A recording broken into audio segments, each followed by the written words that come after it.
Hi, I'm Arlo, pint-sized punk here at Rough Trade with Divorce. Hello. How you doing? Very well.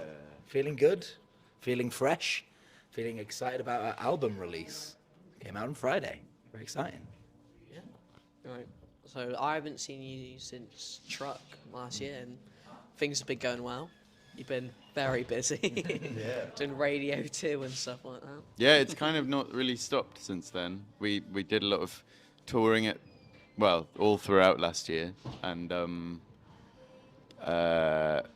we were kind of waiting to release this record.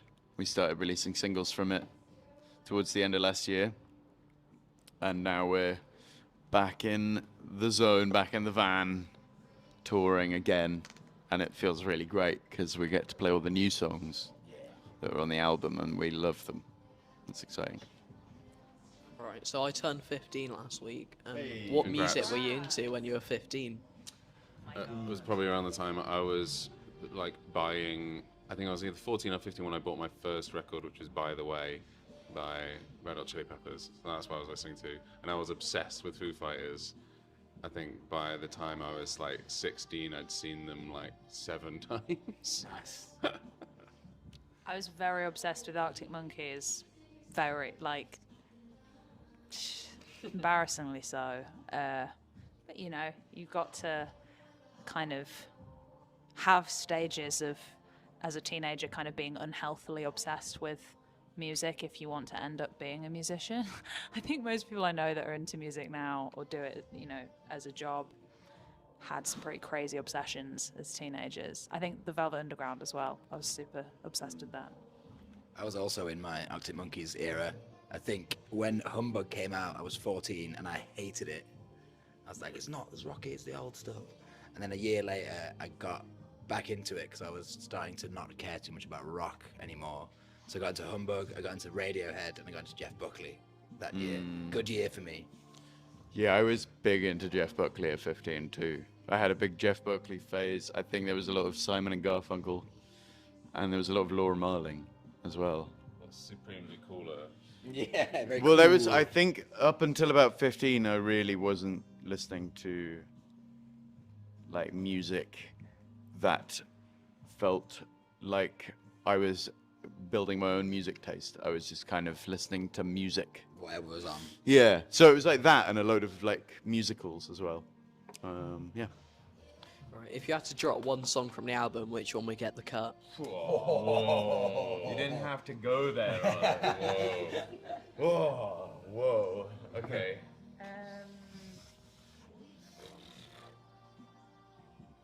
I think that, like my favorite, it probably will change every time, but I'm gonna go. I think I'll probably go for this one based on how hard it is to sing. But probably I'm flitting between two in my head. Maybe Lord. I love that song. Oh, wow. No, but I can't pick like rationally. Yeah. I can't. Please go listen to it, by the way. I can't pick rationally. It's just been extremely hard for me personally to get right and play. So that's the only thing I can go off. I do love that song though. Chuck Lord, get rid. I don't know how to answer this question. I mean, we answered it, right? Yeah, we've answered it. Oh, well, that's it then. It's unanimous. Yeah. Right. Yeah, that's the single we're promoting. Yeah. If you had to have a divorce lyric on your gravestone, which one would it be? Ooh, that's a good question. You're a great question.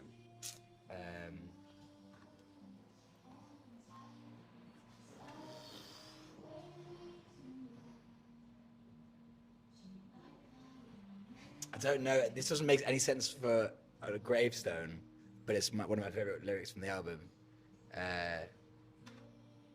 You might have to remind me of the full lyric, actually, from Karen, the Silver Hands lyric. I was going to say that So one. it's playing a show to some hundreds of reptiles who lick your silver hands and say silver's out of style now, Karen. It's kind of like an MF Doom, like when I'm playing it out like that. It's kind of a tongue twister. Yeah. I think I would go for science doesn't impress me. I just think it's based. I think I'd choose the last lines from Jet Show, leather whips and apple pies. Just that on a gravestone with jokes. I don't know, because I don't want to pick one of my own lyrics. Cause that's... I did. Yeah, you did. But I'm not like you. No, I will pick one of my own lyrics. Okay.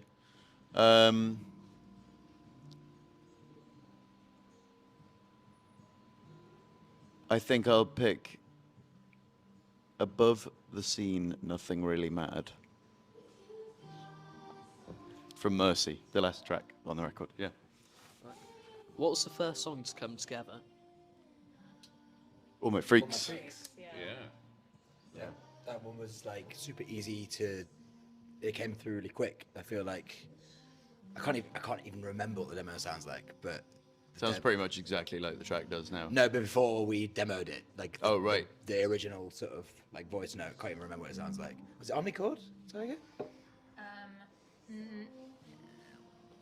I can't even remember. How the hell did I write that song? No, we did it it was. together. We did it Oh, together right. in the flat in Woolwich.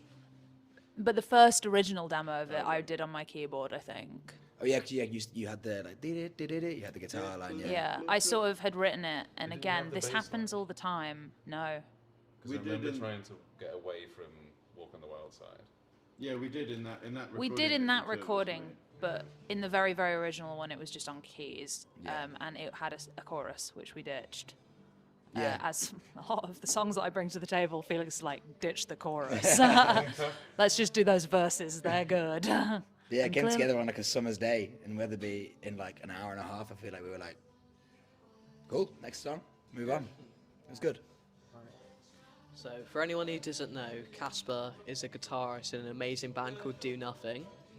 And they released an album last year, or was it the year before? I think it's actually the year before now. Yeah. Yeah. So, Snake Sideways, and you've just released Drive to Goldenhammer with Divorce. So, which album's better? Arlo, you are a great journalist. You're getting the juice, the tea. Trying to break us up. Trying to break us up. Well, I'm actually going to comfortably right now say Drive to Goldenhammer's better because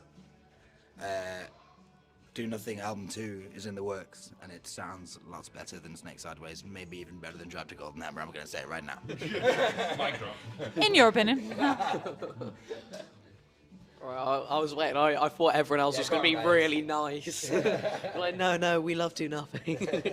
Do Nothing are an amazing band who we took a lot from at the beginning of Divorce in way of inspiration for how to be a band from the East Midlands and go on to do things nationally. So thank you, Do Nothing. And Snake Sideways is an amazing album, I think. Right. If you could choose another artist to cover a track from the album, which artist would it be and what song would they cover? That's such a good question. I would like to say something crazy for this, like a really different version. Yeah. Richard Dawson. Oh, yeah. Which song? Yeah. Yeah, any of them covered by Richard Dawson. I think he would smash Hangman, to be fair. Yeah, I could hear that. It's got a big chorus though. He's not really a chorus guy. Ever heard two, what's it called? Two halves? Man on, man on. Huge chorus. Yeah, huge chorus. Maybe. Go on. I don't know. So this is someone else to cover one of our songs on the album. Yeah. Okay, I want to hear Cher covering Jet Show. No Do Nothing. No, Do Nothing. Nothing we could cover. What would Do Nothing? I don't think cover? Do Nothing would want to cover one of our songs. No, but if we did. I think Chris You would have sing to. Fever Pitch very beautifully. Yeah, I reckon that would work. And I think he would do it really creatively as well. Yeah. What were your top 3 influences on the album? Stop motion animation. Yeah, Wallace and Gromit. Yeah. But also just generally stop motion animation, I think. I was going to say the place that we recorded it, the place that we demoed it, the Calm Farm. That was. I felt like that was pretty influential. And Weatherby. And Catherine Marks. Yeah. Right. Which bit of the album caused the most arguments? Arguments. There was one. Where do you go? Yeah, that was. Where do you go? Yeah. That was like a toughie to get right. We were just like, when we were demoing it, we were like, we're happy. And then we listened back and we were like, something doesn't quite feel right. But it belonged on the record, like so obviously. But we were just like, how do we make it work? And then we did. I think so. It just took more time maybe than the other songs. Yeah. But it got there. Sometimes things just do take time. Yeah, that was one of the ones that didn't just fall out of us. But sometimes that's where the best stuff comes from. So, and I think you can hear it in the song as well. There's a lot of like angst. I think it's where we're feeling like, oh my God, we just got to get the song right. But it's funny because playing it live makes way more sense to me than recording it. Yeah, it does. Like playing it live is so easy. Yeah. It's just kind of fun and bare instrumentally, but like also has huge bits. Yeah. Can you tell me a secret about the album?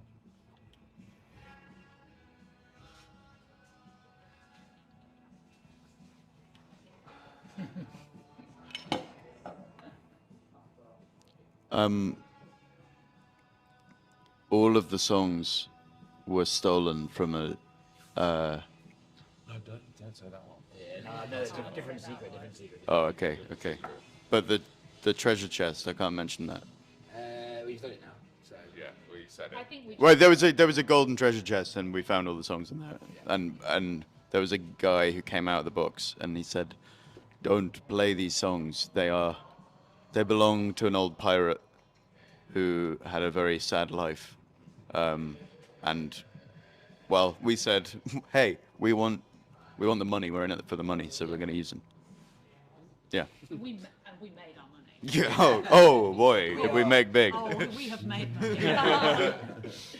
Like multiple pounds, Yeah. several pounds. At least 7, yeah. Yeah. All right. What's next with Divorce? Loads and loads of touring. Like we're going on a big UK EU tour after this in-store tour that we're doing, then loads of festivals, and then more shows in the autumn. Yeah, mostly being in the van, driving around, going to some new places we've never been to before, which is going to be really exciting. Going much further into Europe than I think we imagined we would be doing, and that's really exciting. Yeah, and then some really fun. We're doing Green Man in the summer, and that's going to be like really nice. We're going to spend the whole weekend there. It's a lovely The festival. day before we play a Green Man is going to be my 30th birthday. Yeah. So, I mean, relatively hungover set for me, I imagine. Yeah. Yeah. Thanks so much for speaking with me. Listen to Divorce. Right, bye.